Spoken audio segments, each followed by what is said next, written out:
Hello friends, मैं हूं इरफान हैदर और आप देख रहे हैं लर्न फ्रीलांसिंग विद इरफान। हमारा मौजू है कि वर्डप्रेस के सीएमएस पैनल या डैशबोर्ड के अंदर बगैर किसी कोडिंग के हम एक प्रोफेशनल वेबसाइट किस तरह बना सकते हैं।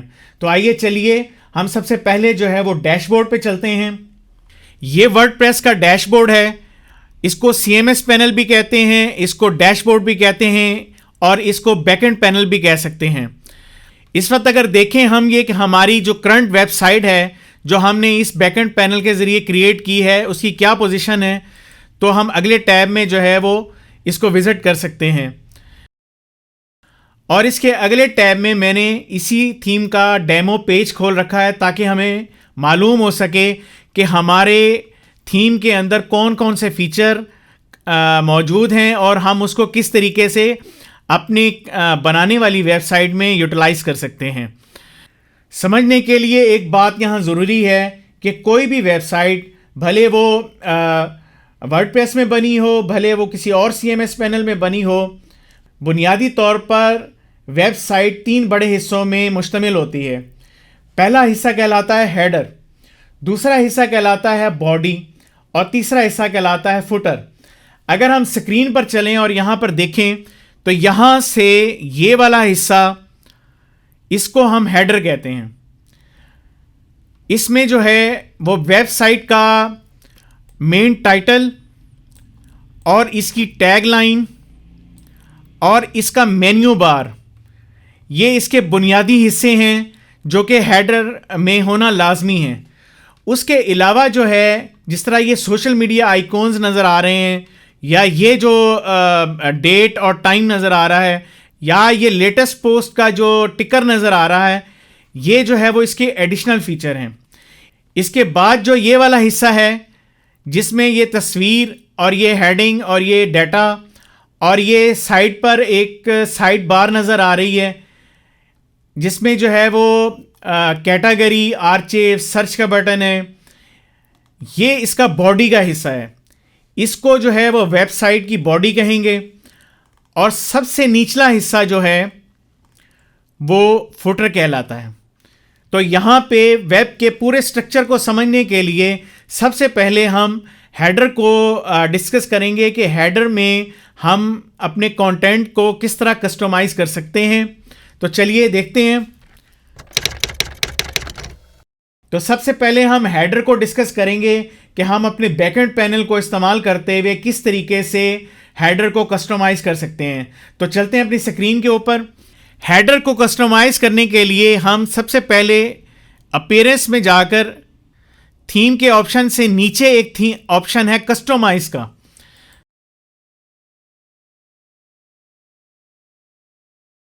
जैसे ही हम कस्टमाइज के ऑप्शन में जाएंगे तो आप अपने लेफ्ट साइड पर देखें तो यहाँ पे एक पैनल मौजूद है जहाँ से हम अपने वेब पेज को कस्टमाइज कर सकते हैं। और इसके साथ ये राइट साइड पे देखें तो यहाँ पे हमारा जो पेज है उसका लेआउट भी नज़र आ रहा है। तो सबसे पहले हम डिस्कस करेंगे कि हम अपनी साइट की हेडिंग और टैग लाइन को किस तरह चेंज कर सकते हैं। तो यहाँ इसको चेंज करने के 2 तरीके हैं। पहला तरीका तो ये है कि हम यहाँ से इसको सर्च करें कि जो है इस एडमिन पैनल के अंदर हमें हेडर का ऑप्शन कहाँ पे मिलता है। हेडिंग को और टैग लाइन को एडिट करने के लिए साइट आइडेंटिटी का ऑप्शन होता है। यहां से हम जो है वो अपनी वेबसाइट का टाइटल चेंज कर सकते हैं और यहां से हम अपनी टैग लाइन चेंज कर सकते हैं। जैसे कि हमने अपनी साइट का टाइटल रखा लर्निंग वर्डप्रेस, लेकिन अगर हम चाहें कि हम लर्निंग वर्डप्रेस की बजाय कुछ और नाम रखें जैसे कि माय वर्डप्रेस,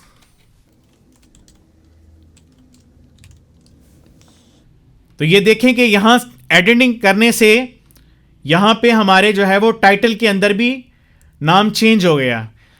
जैसे ये टैग लाइन है तो हम यहाँ पे टैग लाइन के टेक्स्ट को एडिट करेंगे, this is my first web site project, और उसके बाद इसको यहाँ से हम पब्लिश कर देंगे। पब्लिश करने के बाद हम अपनी वेबसाइट पे अगर इसको रिफ्रेश करके देखेंगे तो यहाँ पे ये अब हमारी साइट पे पब्लिश हो चुका है कि हमारी जो है वो वेबसाइट की हेडिंग भी चेंज हो गई और हमारा टाइटल भी चेंज हो गया। अब आपने यहाँ पे बहुत सारी वेबसाइट्स में देखा होगा कि नाम की जगह पर लोगो आ रहा होता है और टैगलाइन और नाम नहीं होता। तो लोगो का मकसद ये होता है कि लोगो के ज़रिए हम अपनी वेबसाइट की ब्रांडिंग करते हैं, अपनी प्रोजेक्ट की ब्रांडिंग करते हैं या अपने कंपनी की ब्रांडिंग करते हैं। तो उसके लिए हम इस हेडलाइन की जगह पर और या इस टैगलाइन की जगह पर एक लोगो भी लगा सकते हैं। तो लोगो लगाने के लिए हम यहाँ से सिलेक्ट लोगो, सिलेक्ट फाइल और अपने कंप्यूटर में से या अपने लैपटॉप में जहाँ आपने लोगो रखा है वहाँ से इसको हम यहाँ अपलोड कर लेंगे। अपलोड करने के बाद सिलेक्ट करेंगे और यहाँ पे इसका क्रॉपिंग का ऑप्शन है। तो यहाँ पे आप अपने लोगो को अपनी डिज़ाइन के मुताबिक जो है वो क्रॉप कर लेंगे और क्रॉप करने के बाद इसको यहाँ पे प्लेस कर देंगे और उसके बाद पब्लिश करेंगे। पब्लिश करने के बाद एक मरतबा फिर हम अपनी साइट को रिफ़्रेश करेंगे तो ये लोगो हमारा यहाँ पे अब हमारी साइट पे प्लेस हो गया। अब यहाँ पे देखें कि यहाँ पे हमारा लोगो भी आ रहा है, हमारा टाइटल भी आ रहा है और हमारी टैगलाइन भी आ रही है। अगर हम ये चाहें कि हमारा सिर्फ लोगो आए और हमारा टाइटल और टैगलाइन ना आए तो उसके लिए हम यहाँ पे जाकर यहाँ इसको अनचेक कर देंगे। यहाँ पे एक बात आपके साथ शेयर करना ज़रूरी समझूंगा, वो ये है कि आप अपनी वेबसाइट में लोगो लगाएं या ना लगाएं, लेकिन आप जो है वो उसका टाइटल और आप उसका टैगलाइन ज़रूर लगाएं। और टैगलाइन में आप ये शो करें कि आपकी वेबसाइट का क्राइटेरिया क्या है। वो सेल एंड परचेज़ की वेबसाइट है, वो आपकी पोर्टफोलियो वेबसाइट है, या आपका मैगज़ीन है, या आपका जो है वो आपका प्रोजेक्ट है।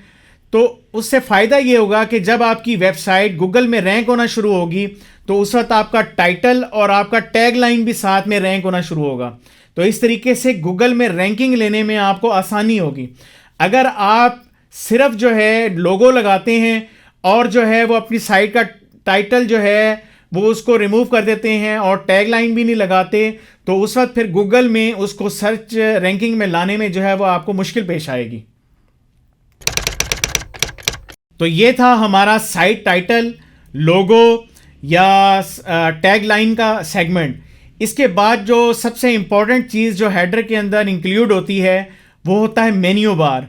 मेन्यू बार क्या होता है? मेन्यू बार एक स्ट्रिप होती है और उस स्ट्रिप के अंदर जो है वो आपकी वेबसाइट के अंदर जितने पेजेस, जितनी कैटेगरीज और जितने लिंक्स हैं वो आप यहाँ पे शो करवा सकते हैं। और उसको शो करवाने का आपको सबसे बड़ा फ़ायदा ये होता है कि ये हेडर जो है वो आपकी पूरी वेबसाइट में जितने भी पेजेस हैं सबके ऊपर शो होता है। तो यहाँ से जो मेन्यू बार के ऊपर जो लिंक होते हैं उस लिंक के ज़रिए हम मुख्तलिफ पेजेस को लिंक करते हैं। जैसे अबाउट अस का पेज है और कॉन्टैक्ट अस का पेज है। तो मेन्यू बार के ऊपर जब कॉन्टैक्ट अस का पेज हम क्लिक करते हैं तो उससे हम डायरेक्ट कॉन्टैक्ट अस के पेज पे चले जाते हैं। और अगर हम वहाँ से अबाउट अस के पेज पे क्लिक करते हैं तो वहाँ से हम डायरेक्ट फिर अबाउट अस के पेज पे चले जाते हैं। तो ये कह सकते हैं कि जो मेन्यू बार होता है वो आपकी वेबसाइट का ऐसे समझेंगे जैसे एडमिनिस्ट्रेशन होता है, यानी एक एडमिन पैनल है जहाँ से आप मुख्तलिफ पेजेस को आपस में आपने इंटरलिंक कर रखा है। तो अब हम देखते हैं कि हम जो है वो अपनी वेबसाइट पे मेन्यूज़ को किस तरह कस्टमाइज़ कर सकते हैं। तो इसके लिए जो है वो हम यहाँ से बैक जाएंगे और बैक जाने के बाद फिर अपीयरेंस के ऑप्शन में आप ये वाला ऑप्शन जो है ये देखें, मेन्यूज़। तो बाय डिफ़ॉल्ट जो है इस वक्त जो है वो हमारे पास जो थीम में मेन्यू शो हो रहा है उसके अंदर सैम्पल पेज और होम नज़र आ रहा है। तो हम यहाँ पे जाकर सबसे पहले एक नया मेन्यू क्रिएट करेंगे। तो नया मेन्यू क्रिएट करने के लिए हम यहाँ पे मेन्यू का नाम रखेंगे टॉप मेन्यू और इसको हम यहाँ से क्रिएट कर लेंगे। अब ये हमारे पास एक टॉप मेन्यू के नाम से जो है वो एक मेन्यू क्रिएट हो गया है। अब इसको हम यहां से automatically add new top level page to this menu, और उसके बाद प्राइमरी मेन्यू, और इसके बाद हम इसको सेव कर देंगे। इस मेन्यू बार में हम 3-4 चीज़ों को कॉल करवा सकते हैं। पहले नंबर पे पेज, जो हम नया पेज बनाते हैं उसको हम यहाँ कॉल करवा सकते हैं।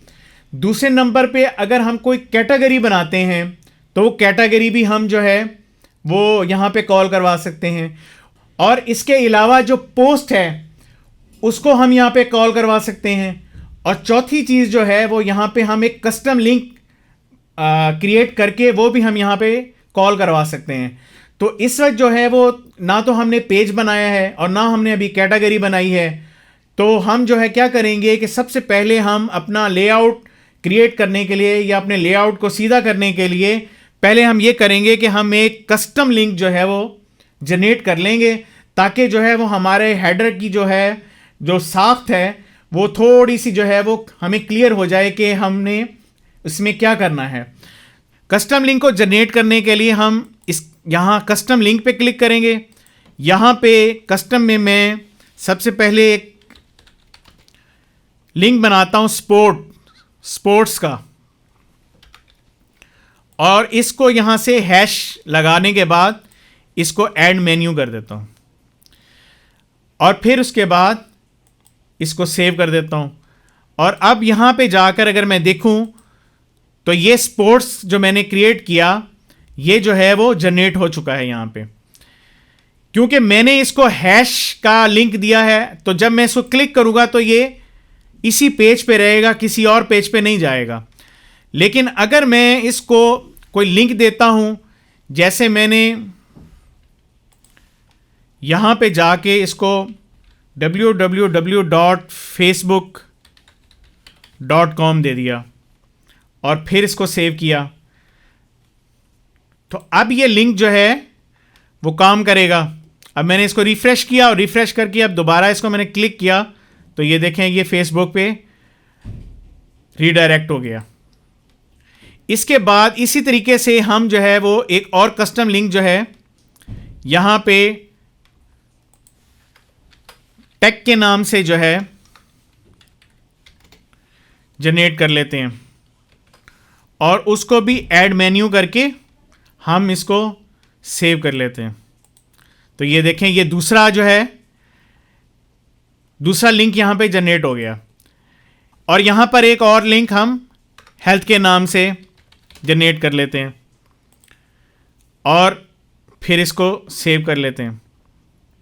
एक और कस्टम लिंक हम जनरेट करते हैं कॉन्टैक्ट अस के नाम से, और इसको भी हम सेव कर लेते हैं। तो अब ये देखें कि हमारे ये जो हेडर है इस वक्त तब अपनी हमारी जो एग्जाम्पल हमारे पास मौजूद है हम उसके करीब करीब पहुंच गए हैं।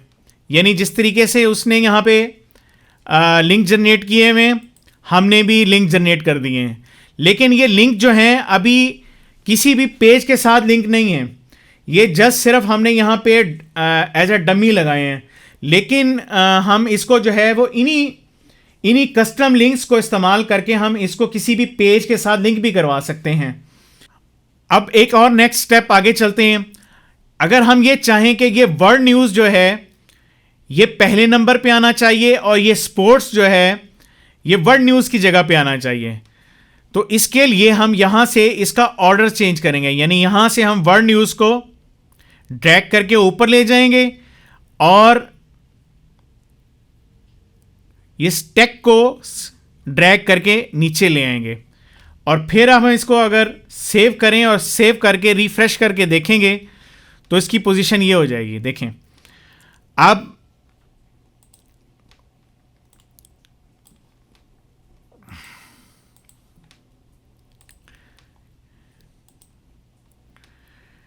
देखें वर्ल्ड न्यूज़ जो है वो पहले नंबर पे आ गया और टेक जो है वो सेकंड लास्ट पे चला गया। तो यहां पर मैं आपको वर्डप्रेस मेन्यू का एक फीचर और बताता चलूं कि अगर हम इस स्पोर्ट्स को इस तरीके से राइट साइड पे ड्रैग कर दें, यानी इस तरीके से स्टेयर बना दें, इसको राइट साइड पे अगर ड्रैग करके लेके जाएं और फिर इसको सेव करें और इसको रिफ्रेश करें आप, तो देखें ये जो है वो आपके वर्ड न्यूज़ के नीचे जो है वो एक ड्रॉप डाउन मेन्यू बन गया है। यानी वर्ड न्यूज़ के अंदर जो है वो स्पोर्ट्स और हेल्थ जो है वो उसके अंडर चली गई, यानी मेन मेन्यू पे रहने की बजाय उसके ड्रॉप डाउन में चली गई है। तो इस तरीके से आप जो है वो एक मेन कैटेगरी या मेन हब बना सकते हैं और मेन हब के अंदर जो है फिर आप हर पॉइंट के नीचे जो है या हर पेज, हर लिंक के नीचे जो है वो ड्रॉप डाउन लिंक्स बना सकते हैं। अच्छा, तो ये था कि हमने देखा कि हमने अपनी वेबसाइट पे अपने मेन्यू बार के अंदर जो है वो कस्टम लिंक को किस तरीके से जो है वो हमने ऐड करवाया, तो फिर उसका हमने ड्रॉप डाउन मेन्यू बनाया।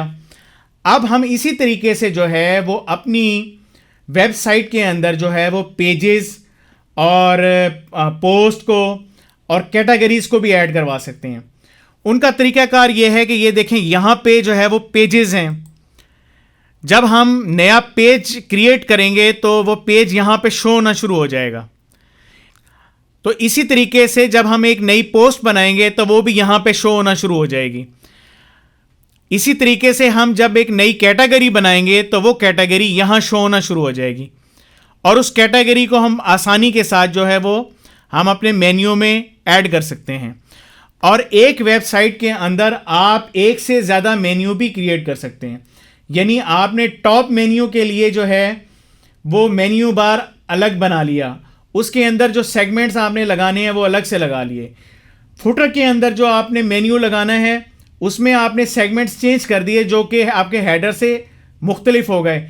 इसी तरीके से अगर आपके ने एक साइड बार बना रखी है, अपनी वेबसाइट की बॉडी में एक साइड बार बनाई हुई है और साइड बार में भी आप जो है एक मेन्यू बार को शो करवाना चाहते हैं या एक लिंक बार को शो करवाना चाहते हैं, तो वहाँ यहाँ पे आप जो है एक नया जो है वो मेन्यू बार बनाएंगे और फिर उसको वहाँ पे कॉल करवा देंगे। उसका तरीका मैं आपको बाद में बताऊँगा। इस वक्त हम जो है वो ये देखते हैं कि हमारे जो है वो इस वक्त वेबसाइट में जो बाय डिफ़ॉल्ट जो है वो एक पोस्ट का ये पोस्ट मौजूद है। अगर मैं इस पोस्ट को ऐड मेन्यू करूँ और ऐड मेन्यू करने के बाद इसको मैं ड्रैग करके ऊपर ले जाता हूँ और इसको फिर सेव करता हूँ, तो ये देखें कि ये जहाँ मैंने कस्टम लिंक्स को जो है वो लिंक करवाया, वहाँ मैं मेन्यू बार के अंदर जो है वो एक हेलो वर्ड के नाम से, जो कि वर्डप्रेस की एक बाय डिफ़ॉल्ट पोस्ट थी, उसको मैंने यहाँ से लिंक करवा दिया। अब मैं अगर इसको क्लिक करूँगा तो ये मैं हेलो वर्ड की पोस्ट के ऊपर चला गया। इसी तरीके से मेरे पास एक सैम्पल पेज मौजूद है, मैं इसको चेक करूंगा और चेक करने के बाद यहाँ से इसको ऐड मेन्यू करूंगा और फिर इसको यहाँ से मैं ड्रैग करके यहाँ ले गया और इसको सेव किया। आप देखें कि यहाँ पे मेरे पास जिस तरीके से मैंने पोस्ट को वो ऐड करवाया, इसी तरीके से मैंने पेज को भी ऐड करवा लिया और यहाँ से मैं जब इसको लिंक करूँगा तो ये मेरे उस सैम्पल पेज के ऊपर चला जाएगा। अब हम देखते हैं कि हम इसकी लोकेशन को कैसे सेट कर सकते हैं। तो लोकेशन को सेट करने के लिए इस यहाँ देखें मेन्यू के साथ जो है ये मैनेज लोकेशन के नाम से एक बार मौजूद है। यहाँ पे जाके हम अपनी मेन्यू को जो है वो लोकेशन दे सकते हैं। जैसे कि अब ये हमारा जो है ये टॉप मेन्यू पे जो हमारा प्राइमरी मेन्यू है वो टॉप मेन्यू है, यानी ये टॉप मेन्यू है इसका। और अगर मैं ये चाहूँ कि मैं यही वाला मेन्यू जो मैंने टॉप मेन्यू पे बनाया है, यही वाला जो है मैं फुटर के अंदर भी मुझे शो हो, तो मैं यहाँ से भी इसको टॉप मेन्यू का लिंक देने के बाद इसको सेव चेंजेस करूँगा और फिर अगर मैं अपने पेज पे जाके देखूँ तो ये देखें कि जो लिंक मैंने ऊपर जनरेट किए थे वो मेरे फुटर के अंदर भी शो होना शुरू हो गए हैं।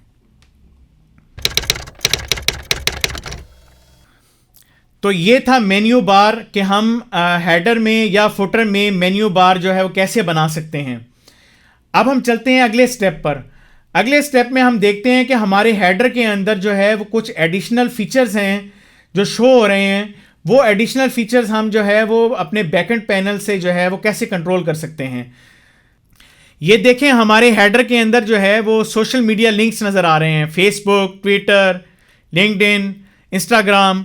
ये हम देखते हैं कि हम इन लिंक्स को जो है वो कहाँ से कंट्रोल करते हैं।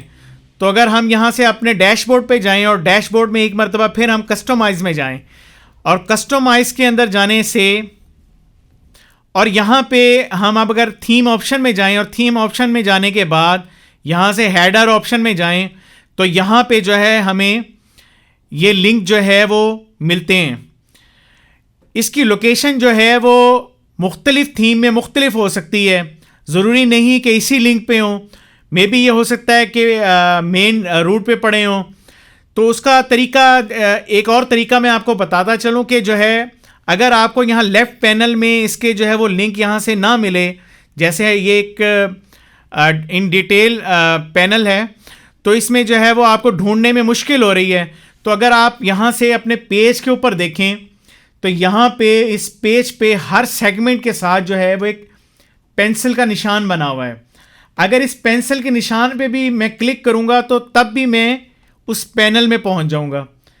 यहाँ पे आप फेसबुक का जो है वो जो आपका पेज है या आपका अकाउंट है उसका URL यहाँ पे टाइप करेंगे